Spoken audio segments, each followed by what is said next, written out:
Welcome back to From Fear to Fun, the podcast where we explore how to transform medical encounters with children from moments of fear into opportunities for fun, with connection, confidence, and cooperation. I'm so glad that you are here.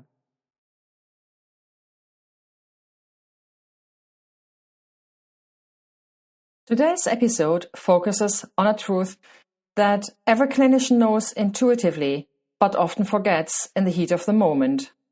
Our non-verbal signals speak louder than our words. And in medicine, where emotions run high and trust is fragile, this truth becomes even more powerful.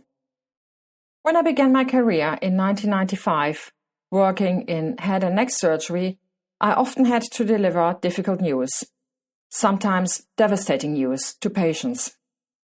I prepared carefully. I avoided medical jargon. I translated complex ideas into simple language. I paced my speech. I intonated deliberately, and I spoke slowly, clearly, consciously.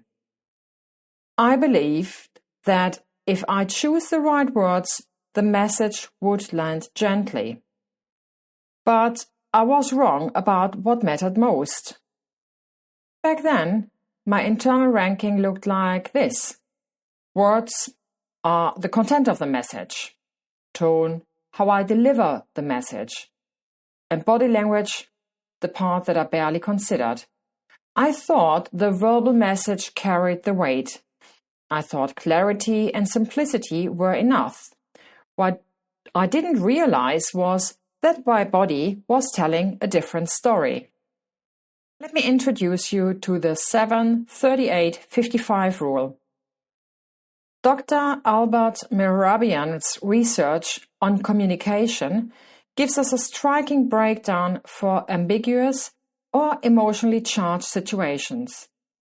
Only 7% of the meaning comes from words, 38% of the meaning comes from tone, and 55% of the meaning of the conversation comes from the body language. More than half what people understand comes from what they see, not what they hear. It's gestures, facial expressions, posture, breathing, eye contact, stillness or fidgeting. These elements speak louder than any carefully crafted sentence. And herein lies the dilemma for any doctor. As a young doctor, I was nervous. I didn't yet trust myself. I didn't yet feel confident.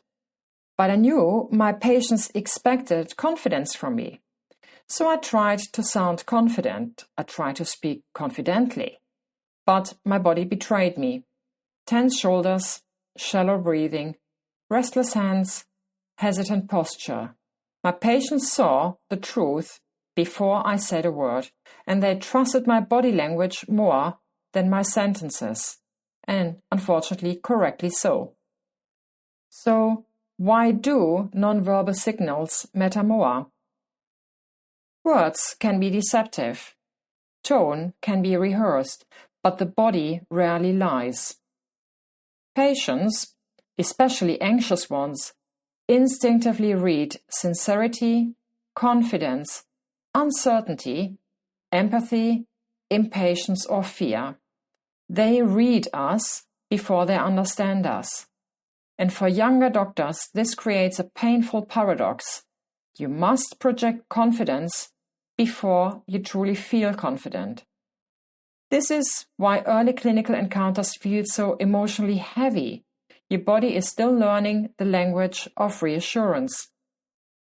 And what does this mean for pediatric care? Children, even more than adults, rely on nonverbal cues. They watch your eyes, your hands, your posture, your breathing, your micro-expressions. If your words say, "This won't hurt," but your body says, "I'm nervous," they will believe your body. If your words say, "You're safe," but your shoulders are tense, they will feel unsafe. Our body speaks, our words follow.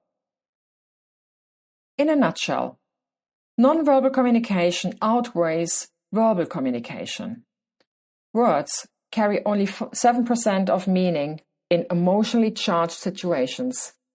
Tone carries 38% and body language carries 55%. Patients, especially children, trust what they see more than what they hear.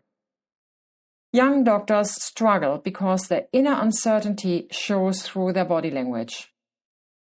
So our bodies speak louder than our words. And when we become aware of this, we can use it to build trust, safety, and connection.